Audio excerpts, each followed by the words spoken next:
بحبة بتنجان وحدة وحبتين بيض، واستمتعوا يا جماعة بأطيب طعم، وبلاها لحمة وبلاها دجاج. فكالعادة أحبائي خلينا ننزل على التعليقات نصلي على الرسول، أكسب أجر أنا وإنتو. أحبائي أنا كتير بعزة لدعمكم هاي الفترة، فبتمنى تضغطوا لايك لو أنتم عم تحضروا بالفيديو، بكون كتير ممنونة لإلكم. خذوا الفيديو وشارك على صفحاتكم حتى ترجعوا له وقت تحتاجوه، ونقول بسم الله ونبدأ. كيف ما شفتوا بالمبشرة بشرت على الجهة الخشنة حبة متوسطة الحجم من الباذنجان. بطبق كبير رح أضيف 3 حبات من البيض، وفيكي تستكفي بحبتين. رح أضيف ملح وفلفل أسود حسب الرغبة. بعد هيك رح أضيف حبة من البصل متوسطة الحجم قطعتها لناعم جدا. رح أضيف نص حزمة من البقدونس مقطعة أيضا لناعم جدا.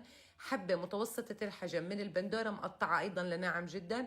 وعرقين من البصل الأخضر بيعطي نكهة كتير طيبة. رح أضيف كمية الباذنجان وبدمج كل مكوناتي مع بعض، مع إضافة ربع كوب من المي الباردة مش أكتر من هيك. أضيف أيضا 4 معالق كبار مليانين من الطحين، ممكن تزودي لحد 5 لو لقيتي القوام عندك سلس، ولكن احنا بدنا القوام يكون معنا لا كتير مرق ولا كتير جامد.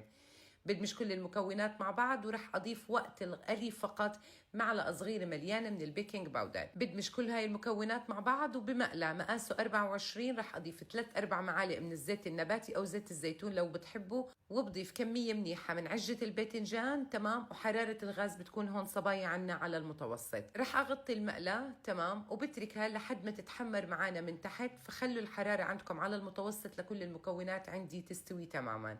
بعد هيك رح اقلبها على الوش الثاني كيف ما عم بتشوفوا معي. تمام، واسويها ايضا من الوش الثاني.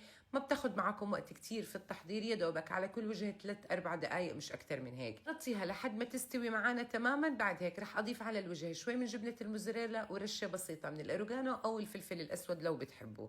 معلومة جدا حابة نضيفها، لو حبيتوا الباذنجان بعد ما تبشروه تنقعوه بشوي من المي والملح، بعد هيك تعصروه كتير منيح وتستخدموه مباشرة، افضل وافضل. الكميه اللي انا عملتها بتكفي لقرصين كبار من عجه الباذنجان. وخبروني بالتعليقات لو بتحبوا هيك افكار اعمل لكم اياها مره ثانيه او لا. قدموها مع شويه مخللات وشويه بندوره، وممكن كمان تعملوا جنبها صحن فتوش، واستمتعوا يا جماعه باطيب طعم.